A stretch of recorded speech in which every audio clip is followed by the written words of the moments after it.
Alien Zik aussi, bon voilà, je le disais tantôt, c'est un groupe connu, c'est un groupe qu'on ne présente plus et c'est des leaders d'opinion, c'est des gens qui ne passent pas inaperçus. Et si on parle de leaders d'opinion, forcément, c'est des gens très écoutés et tout. Donc aujourd'hui, on va parler un peu de la politique. Aujourd'hui, il y a l'élection de Macky Sall à la tête du gouvernement du Sénégal. Et aujourd'hui, en tant que leader d'opinion, quelles sont vos attentes? Et voilà, qu'est-ce que vous pensez de la gestion du président de la République Macky Sall en tant que leader d'opinion? Bon, politique bi li ñu ciy wax mooy comme li ñëpp bépp citoyen koo xam ni te averti xam nga lim ciy wax ñun point de vue boobu nañ ci am comprendre c'est-à-dire dañ nekk ci temps boo xam ni dañuy fal nit ñi pour ñu subvenir besoin au public bi c'est-à-dire besoin population yi buñ la fi falee nit ñu dofuñu même benn koo xam ni jàngul sax nit boo ko tegee sur fenn bu defee loo xam ni war na ko def ak lu mu warul def yow soxlawul nga am yenn connaissance yi pour xam ndax mi ngi liggéey ou pas comprendre dañ koy wax franchement affaire yi déception yi ñoo ngi commencé ñëw comprendre soxlawul yow nga am ay études yu sore ci politique pour xam ko yi ñuy waxoon dañ koy wàññiwuñ ko live bi tey lay gën a tar comprendre gaspillage yi ñu doon tere jamonoy Ablaye Wade comprendre yaa ngi koy gis tout récemment yow après tu te dis que tête yi ñooy changé mais le système bi benn lay doon comprendre régime bi benn la même genre style de dundin bi moo fi nekk dañuy jël benn dindi benn pape teg benn sàmba mais même régime bi même système boobu mooy continuer waat foofu kon amul sens quoi il est temps ñoom ñu xam ni nit ñi dofatuñu te instant yi nii dëkk bi fépp la metti Sénégal lan moo ci grave chaque fois boo ñëwee fal kenn yaa ngi ja am confiance ci moom mais kooku daf lay dellu day gën a pire quoi mais da ngay génn ci temps bi ni mu gënoon kuulee sax da ngay gis micro trottoir yi gaay na la ay tabaski yu daaw jamonoy Ablaye Wade yi moo gënoon kuul te loolu du politique du koo xam ne ay dafa dañ ko fay xaalis pour mu wax lool comprendre micro trottoir la nit ñuy dox nga laaj leen génnal léegi nii sa émission bi nga def micro trottoir nga laaj ndax affaire am na avancement amul avancement waaw. Okay. Voilà, ce sont. Par rapport à ça, je voulais faire une petite déclaration. Moi, je vais pas me focus sur la personne du président de la République ou des gars qui l'accompagnent. En fait, je vais juste dénigrer certaines choses qu'on a remarquées. La vie de certaines personnes est devenue pire qu'avant. Par exemple, les étudiants, c'est pas normal que les étudiants qui avaient une bourse se voient retirer leur bourse ou leurs frais d'inscription augmentent alors que l'argent qu'ils gagnent n'a pas augmenté.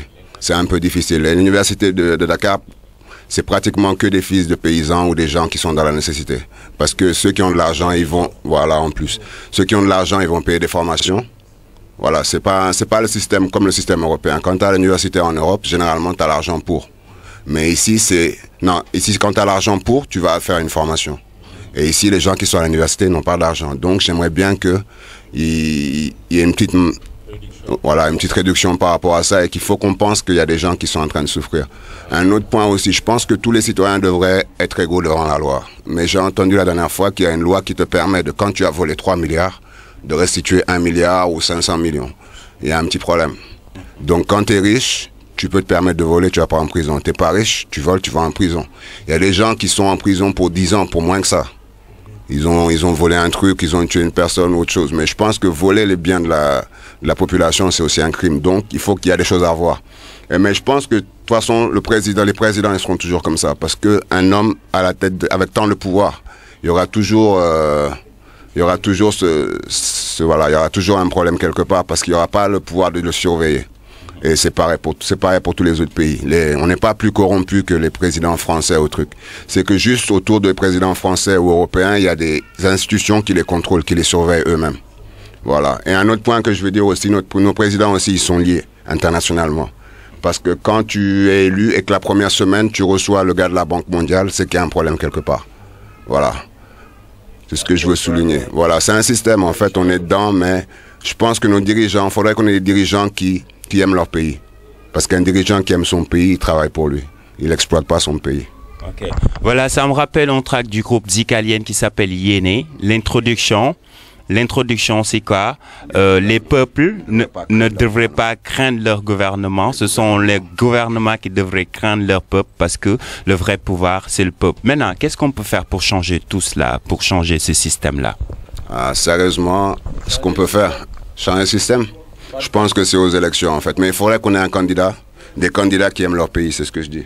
Il faut avoir l'amour du pays. Il faut pas dire j'ai l'amour du drapeau, nous faire chanter l'hymne national, nous faire monter le drapeau chaque matin avant d'entrer à l'école et qu'après tu poignardes le pays dans le dos. En fait, c'est ça le seul problème. Il faut qu'on soit honnête et il faut qu'on croie aussi en ce qu'on dit. Si on est des musulmans, il y a une manière d'être musulman. Il y a des applications qui doivent suivre. Tout est dans le Coran. Si tu suis le Coran normalement, ou bien même la Bible, c'est des enseignements rigoureux et on te dit comment gérer ta vie. Et si les gens suivent ces enseignements-là, je pense qu'il y aura beaucoup de moins de problèmes dans la vie. Nous, à l'ENSIC, généralement, on ne parle pas trop de politique. C'est vrai qu'on est des leaders d'opinion, mais on ne veut pas être des dealers d'opinion. Voilà, parce que c'est tentant.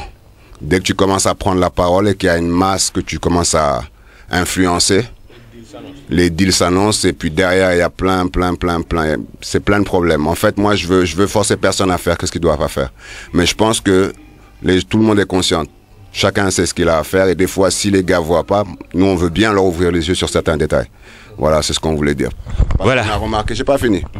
Par rapport à nous, les artistes, leaders d'opinion, comme on dit, il y a un certain impact que nos propos ont sur les gens.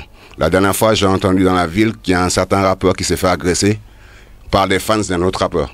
Donc, ce qui veut dire qu'en fait, nos propos, nous, en tant que leaders d'opinion, on doit faire très attention à ça parce que les gens, des fois, ils s'interprètent mal. À l'ENSIC, tu peux sentir, tu peux dire, ils sont violents, ils sont comme ça, en écoutant les gars. Et après, si tu incites les gars à faire de la violence, ils vont y aller. Parce qu'ils vont dire, mais les gars, ils sont violents, je les écoute, je les kiffe, ouais, je dois verser dans la violence. Donc nous, on a un certain rôle moral, je pense. Chaque artiste a un rôle moral et je pense qu'on devrait plutôt essayer de réunir nos fans et de leur dire qu'en fait, c'est des futilités.